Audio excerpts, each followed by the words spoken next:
Yes, gentlemen, it is a Thursday, and we're past the midway weekend. We're doing our second checkup of the week. The next one's going to come in on Saturday.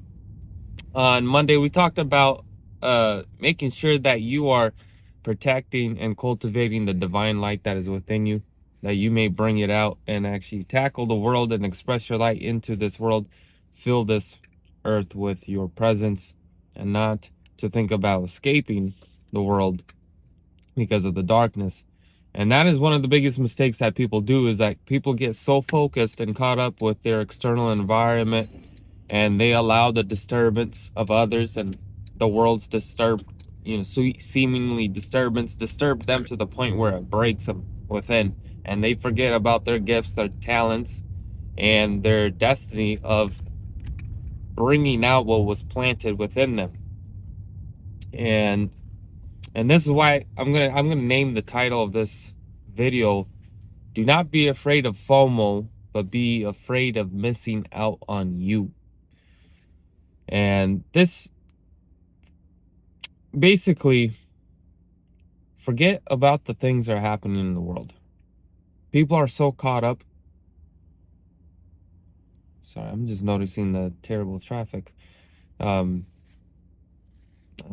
it's not good. But anyways, people are so caught up with the things of this world that they are not in touch with themselves. They don't know what's going on with them. They don't know what's going on in their world.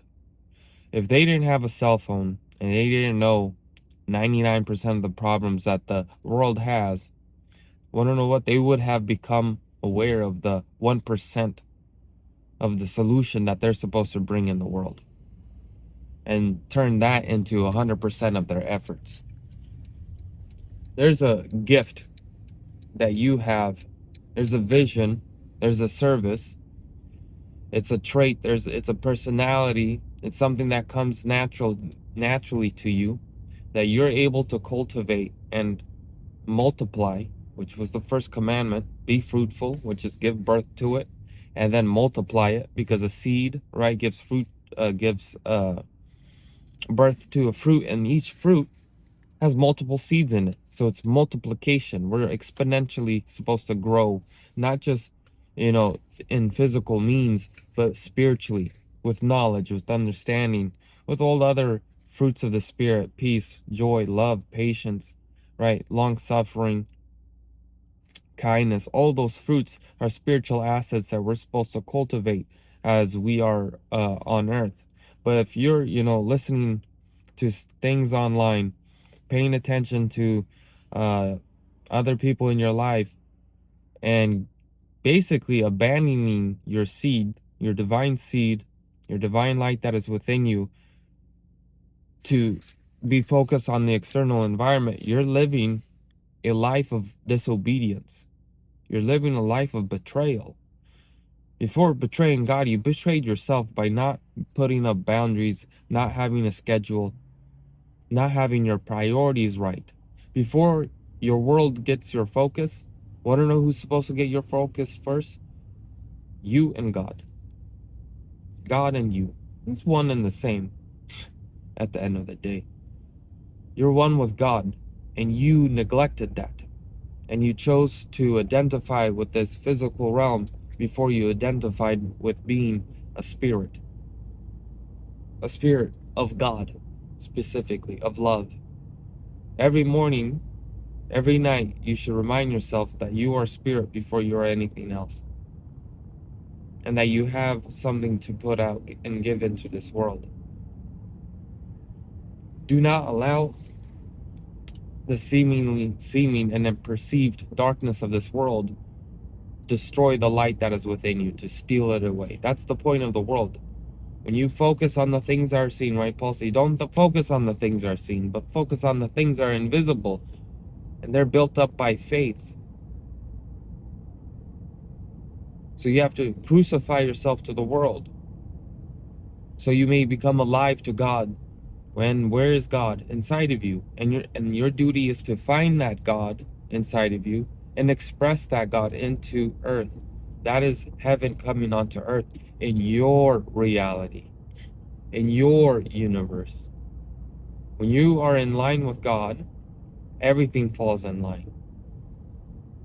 The people you run into, it's what they call synchronicity. It's because you're in touch with yourself. You put yourself first before anything else. And that's not being greedy, guys. When you're able to be poured into, when you go to the source, right, for fulfillment, you show up authentically in all your relationships.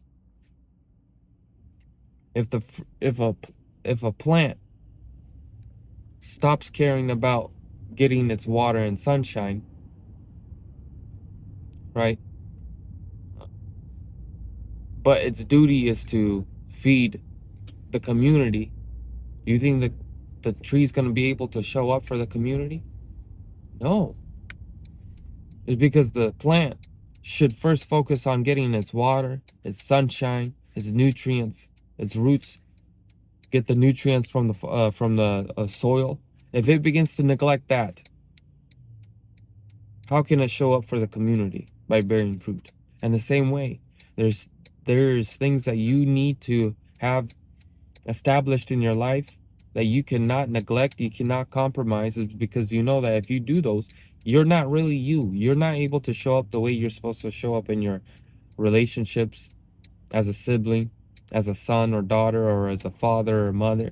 If you neglect those things, you're not at your 100%.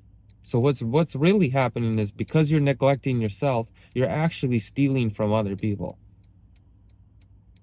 You have to take care of yourself first, and not in a greedy way, not in a selfish way, but in a wise way, knowing that, hey, these are the essential things that I need to do for myself so I can be there for other people at 100.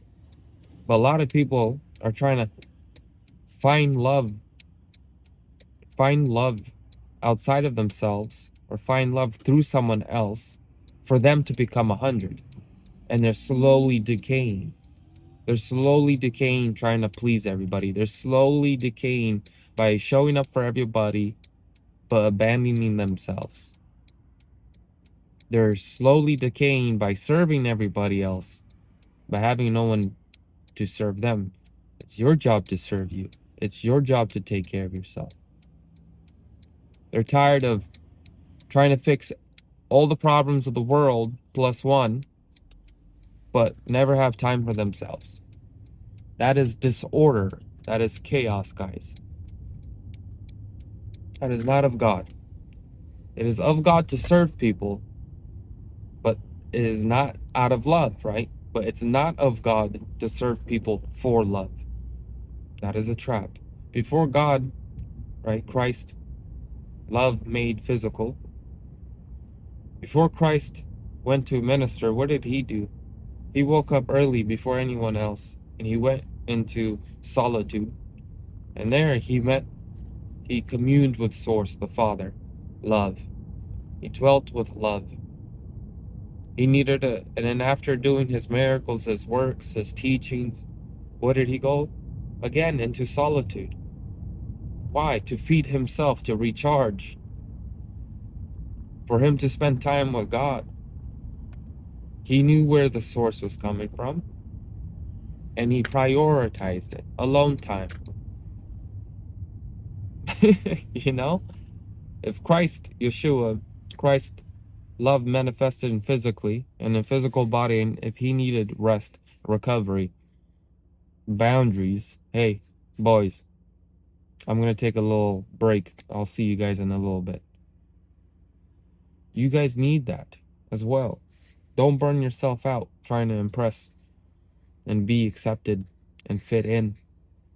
Don't abandon your destiny, your gifts, and all the things that are treasure inside of you to fit in, to be up to date with things. It's okay not to know what's happening in the world, because majority of people don't know what's happening with them. They don't know what's happening in their lives, in their family lives, in their community. They know what's happening with everything else except what really matters. and that will actually make a change in their life, they don't know. It's a means of the ego tricking the person into thinking that they're being responsible, but they're being very irresponsible because they're not paying attention to the things that they actually have control over. They're paying attention to everything that they don't have control over, and that leaves them feeling powerless. Reinforces a false belief that, what can I do?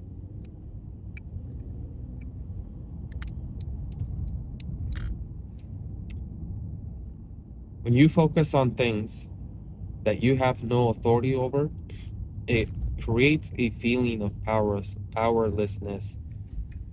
And this is why you have to be weary and careful of what you pay attention to. Because all of that has spiritual residue on your divine power that is within you. So I'm approaching the parking lot. So let's end it like this. Focus on your life. Focus on cultivating your gifts and figuring out how can I express it into service, not to be seen, but because you've seen yourself and you've seen God. That's why. You've seen what love is and it lives within you. And when you stop chasing love, thinking that love lives outside of you, and recognize that love is in you, you stop chasing and having the feelings of fear of missing out, is because you know everything that you need is within you, and you're more calm and you're more established.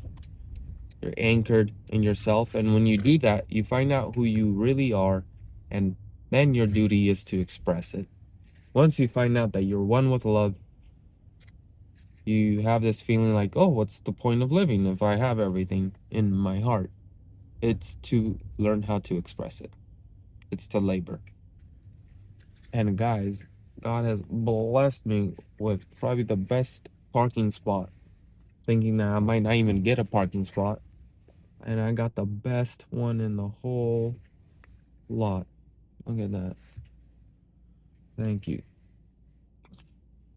Thank you.